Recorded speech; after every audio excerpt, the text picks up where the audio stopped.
Bismillah. Assalamualaikum warahmatullahi wabarakatuh. Insyaallah hari ini saya akan mencoba menyampaikan uh, semacam materi pengenalan atau pengantar. Uh, Mungkin tidak akan lama ya seperti yang Pak Nasori sampaikan tadi, hanya sedikit pengantar saja sebelum nanti masuk ke uh, paparan utama. Pak Anam itu beliau juga guru saya, salah satunya pas di ITB. Jadi saya hanya mencoba memberi sedikit kisi-kisi saja supaya tidak terlalu membingungkan nantinya ya. Presentasi saya hari ini saya beri judul pengantar pencitraan medis. Jadi sejujurnya kemarin saya agak ketika menyusun materi ini saya agak bingung juga akan menyampaikan apa gitu ya. Tapi mengingat ini adalah webinar untuk umum, jadi mungkin akan saya sedikit sederhanakan gitu ya. Mohon maaf pada bapak-bapak atau ibu-ibu yang mungkin sudah expert di bidang ini. Mungkin kita sekalian bisa review-review bagaimana sebetulnya medical imaging atau pencitraan medis ini di sejarahnya dan aplikasinya sebetulnya bagaimana. Baik, saya mulai dengan disclaimer. Jadi nanti pada slide saya akan ada banyak sekali gambar supaya tidak terkena copyright. Saya mencantumkan berbagai sumbernya di slide sumber gambar itu ada di terakhir, atau biasanya di bagian bawah slide gambarnya sendiri itu saya cantumkan di situ. Dan disclaimer kedua adalah saya coba tidak menggunakan gambar yang terlalu rumit ataupun rumus-rumus ya, karena saya sendiri kalau kena rumus itu suka agak gatal-gatal gitu ya, tapi tidak apa-apa, nanti coba saya hilangkan rumus-rumusnya, jadi hanya paparan biasa saja gitu. Baik, ini untuk citra medis itu biasa kita awali dari pertanyaan citra medis itu sendiri ya. Apa sih citra medis? Teringat ketika saya selesai melakukan studi waktu itu, ada beberapa kawan saya datang, kemudian kami ngobrol, dan salah satu dari mereka bertanya, kemarin itu ngapain aja pas studi gitu. Terus saya jawab citra medis gitu. Mereka agak kebingungan karena mereka mungkin dari kalangan praktisi ya, maksudnya praktisi di bidang lain gitu. Jadi mereka agak bingung citra medis itu kayak gimana. Jadi setelah saya survei, citra medis yang mereka pahami itu seperti ini ya. Ini citra hand body lotion gitu ya.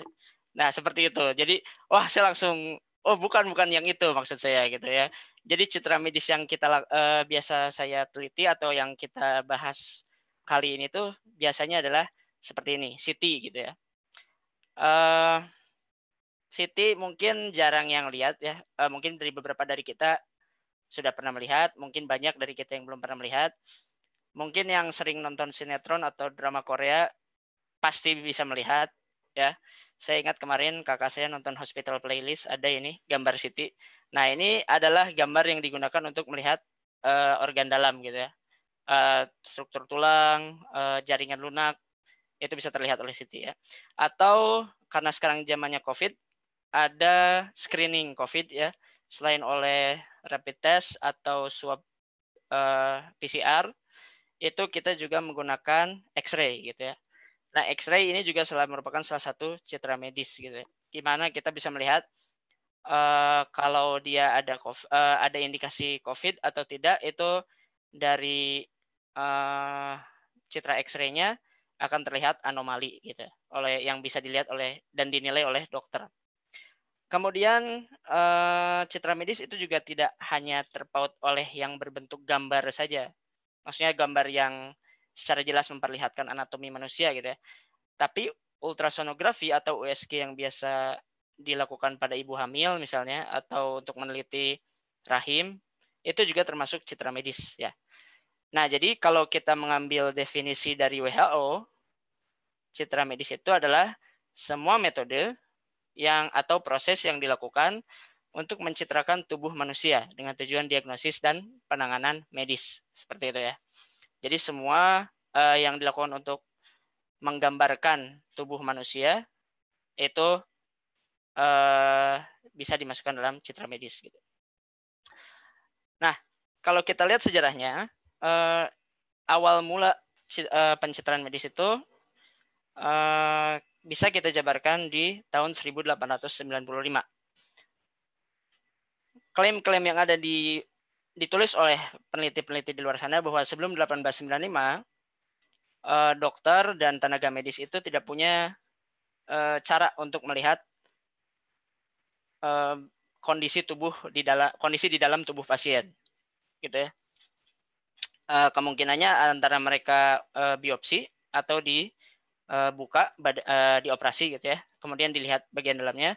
Tapi kalau untuk metode non operasi itu waktu itu belum ada ya. Sehingga pada tahun 1895 dimulai oleh bapak yang satu ini. Beliau adalah penemu X-ray ya. Bapak Wilhelm Conrad Röntgen gitu. Hidup dari tahun 1845 sampai 1923. Jadi ceritanya bapak ini beliau meneliti tentang tabung Crookes, itu tabung yang meneliti tentang tabung yang kalau tidak salah elektron shower ya. Jadi ada elektron yang mengalir dari katoda ke anoda. Kemudian kita bisa melihat kalau misalnya kita beri medan magnet, dia akan berbelok gitu ya. Jadi kita bisa meneliti seperti gambar ini, pembelokan aliran elektron yang hijau ini oleh medan magnet. Nah, suatu ketika Bapak Röntgen ini dia memberi beda tegangan yang sangat besar antara anoda dan katodanya. Ketika diberi beda tegangan, karena yang memancar harusnya hanya elektron, tapi ternyata ada materi fluoresen di luar tabung tersebut yang ikut bersinar gitu.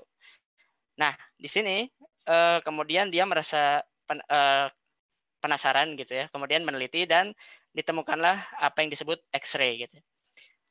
Ini foto X-ray pertama yang beliau ambil, itu merupakan foto dari istri beliau, tangan istri beliau ya. Ini tulang, kualitasnya masih sangat sederhana sekali ya, karena memang mungkin ini foto pertama. Kemudian ini adalah cincin nikah dari istri beliau gitu. Sangat historis sekali foto ini. Sangat berbeda dengan foto X-ray yang saya perlihatkan tadi di awal, di mana terlihat jelas sekali tekstur tulangnya ini agak-agak buram ya, jadi mirip seperti hasil pembakaran begitu ya. Penemuan beliau ini beliau publikasikan di paper yang ini. Saya tidak yakin saya baca bahasa Jermannya bagaimana, jadi intinya ini adalah tentang beliau menjelaskan penemuan mengenai X-ray. Kembali lagi ke timeline awal, jadi setelah ditemukannya X-ray di tahun 1895, kemudian kalau istilah anak milenial sekarang itu langsung viral gitu ya, langsung digunakan di berbagai bidang X-ray ini, karena sangat bagus sekali untuk melihat material di dalam suatu objek tanpa harus membuka objek tersebut gitu ya. Salah satunya ketika terjadi Perang Dunia I, Pak Röntgen ini juga dihadiahi Nobel atas penemuannya tersebut di tahun 1901. Kemudian di tahun 1914 sampai 1918, X-ray juga digunakan di Perang Dunia Pertama ya, terutama dalam penyeleksian kesehatan prajurit pada waktu itu, dan ternyata melibatkan juga pada aplikasi di medan perang. Jadi pada waktu itu beliau, Ibu Marie Curie, juga terlibat dalam Perang Dunia Pertama. Gitu.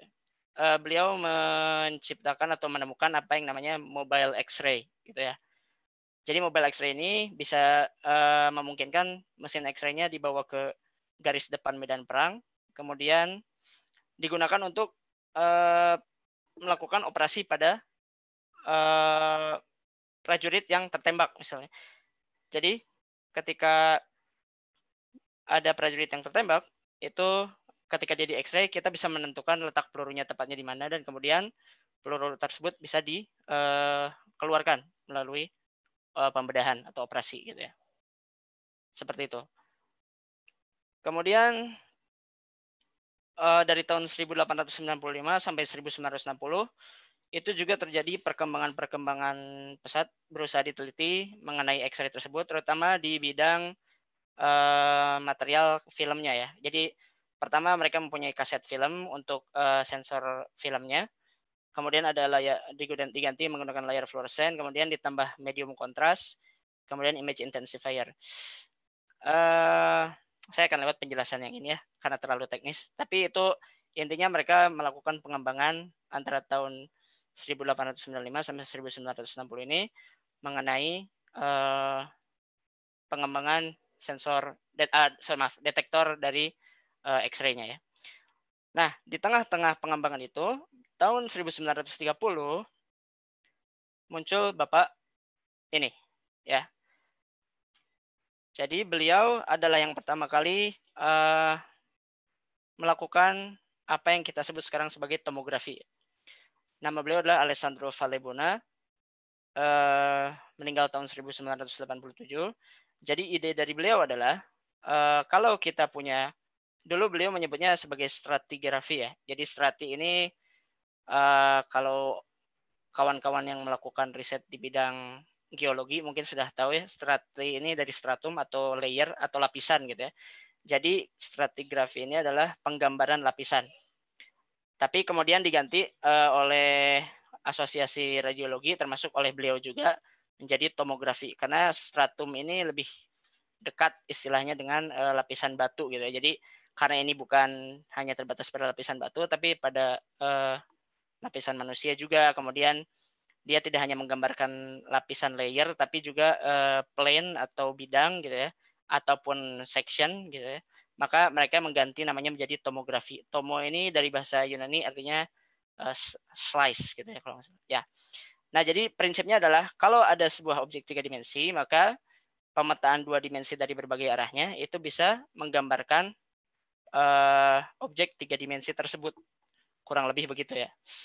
Nah, jadi beliau menerapkannya pada bidang radiologi waktu itu. Jadi kalau sekarang kita punya mesin CT scan itu kan detektor dan sumbernya yang diputar. Kalau zaman dulu pasiennya yang diputar, ya. Jadi pasien dudukkan di kursi, kemudian pasien diputar, detektor juga diputar, sehingga akan menghasilkan gambar citra 3 dimensi, gitu ya. Maaf, slice, gitu ya. Jadi kurang lebih bisa menggambarkan sedikit citra 3 dimensi. Sayangnya tidak ada gambar yang hasilnya. Saya belum menemukan, jadi mungkin agak sulit membayangkannya. Nah, ini beliau publikasikan tahun 1930 di jurnal Radial Med dengan judul dalam bahasa Italia seperti berikut. Baik, ini cukup penting Bapak Valebona ini karena beliau akan menjadi dasar dari apa yang menjadi sekarang CT scan dan MRI. Jadi prinsip tomografi yang beliau gunakan itu menjadi dasar untuk dikembangkan ke depannya. Di tahun 1950 ada pengembangan lain di bidang NMR atau kedokteran nuklir ya sekarang. Jadi beliau berdua adalah Felix Bloch dan saya lupa namanya satu lagi. Beliau berdua ini Purcell dan Bloch. Beliau berdua ini menemukan teori dengan merumuskan teori tentang NMR atau nuclear magnetic resonance. Jadi merumuskan bagaimana inti atom itu bisa dicitrakan dengan menggunakan sifat magnetiknya gitu ya, kurang lebih.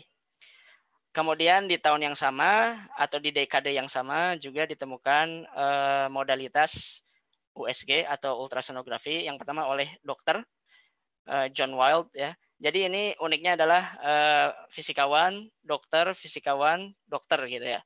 Jadi bidang ini atau bidang radiologi ini sangat erat kaitannya dengan fisika dan dokter. Beliau pertama kali menggunakan USG pada pasien sehingga dari situ kemudian berkembang menjadi alat untuk mendeteksi tanpa adanya radiasi gitu, untuk USG. Nah, di tahun 1970 ini adalah tahun terjadinya perubahan besar di bidang pencitraan medis. Karena di tahun ini mulai digunakan komputer ya untuk melakukan analisa citra medis. Di dekade ini ditemukan 2 buah penemuan pencitraan baru yang sangat fundamental untuk kedokteran dan fisika juga, di mana ditemukan metode pencitraan medis berbentuk digital ya, hingga sekarang. Jadi digunakan hingga sekarang. Kemudian penemuan pertama adalah CT atau computed tomography. Itu ditemukan oleh Hounsfield dan Bapak Cormack yang dua-duanya mendapat Nobel di bidang kedokteran. Kemudian MRI ditemukan oleh Pak Mansfield dan satu lagi dokter, saya lupa, yang dua-duanya juga mendapatkan Nobel di bidang kedokteran. Nah, dua modalitas ini yang sekarang jadi sangat umum sekali gitu ya. Hanya dalam hitungan tahun ini sudah menjadi membantu sekali para dokter untuk menganalisa atau mendiagnosis penyakit dan juga melakukan pengobatan CT dan MRI ini. Nah, tapi ada beberapa hal yang harus diperhatikan mengenai citra medis itu sendiri ya.